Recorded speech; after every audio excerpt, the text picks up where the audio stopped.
আমরা অত্যন্ত আনন্দিত, সারা দেশবাসী অপেক্ষমান তাকে এক নজর দেখার জন্য, দুটো কথা শোনার জন্য। আমরা সেই মুহূর্তের জন্য অপেক্ষা করছি। বাংলাদেশের ইতিহাসে, বিগত 55 বছরের ইতিহাসে যেই অবিস্মরণীয় ঘটনা আজকে ঘটতে যাচ্ছে, সারা দেশবাসী সেটা দেখবেন, আমরা দেখব, সারা বিশ্ববাসী দেখবেন। ইনশাআল্লাহ আমরা আশা করি এই মুহূর্তটিকে আমরা ঐতিহাসিক মুহূর্ত হিসেবে পালন করতে পারব ভবিষ্যতে।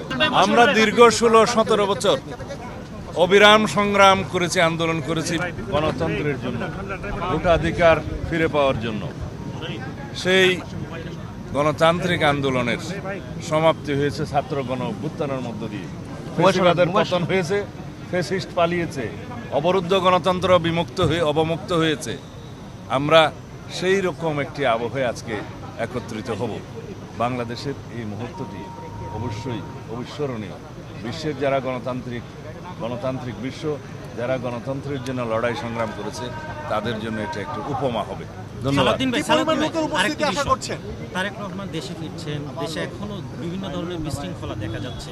গতকাল মগবাজার ফ্লাইওভার থেকে বোমা হামলায় একজন নিহত হয়। এই বিষয়গুলো আসলে কিভাবে, এই ধরনের পরিস্থিতি আসলে কেন হচ্ছে? অতীত ফ্যাসিবাদী শক্তি এবং তাদের দোসররা দেশে এবং বিদেশে সক্রিয়। তারা চেষ্টা করবে বাংলাদেশের গণতান্ত্রিক উত্তরণকে যেন কণ্ঠকাঠিন্য করতে পারে, বাধাগ্রস্ত করতে পারে, পারতপক্ষের নির্বাচনকে বানচাল করতে পারে। অবশ্যই সেটা দুঃস্বপ্ন, আপনারা সেটা সামনে দেখতে পাবেন। যারা এই সমস্ত অগণতান্ত্রিক প্রক্রিয়ায়, সন্ত্রাসী কায়দায় বাংলাদেশের গণতান্ত্রিক অগ্রযাত্রাকে বাধাগ্রস্ত করতে চাইবে, তাদেরকে আমরা সম্মিলিতভাবে সকলকে নিয়ে প্রতিহত করবো ইনশাআল্লাহ। ঠিক আছে, দেশবাসীর কাছে সহযোগিতা কামনা করি। গণতান্ত্রিক উত্তরণের পরে বাংলাদেশের সত্যিকারভাবে বৈষম্যহীন এবং একটি গণতান্ত্রিক শক্তিশালী রাষ্ট্র বিনির্মাণ, সুশাসনের রাষ্ট্র প্রতিষ্ঠা করার জন্য সকলের সহযোগিতা চাই।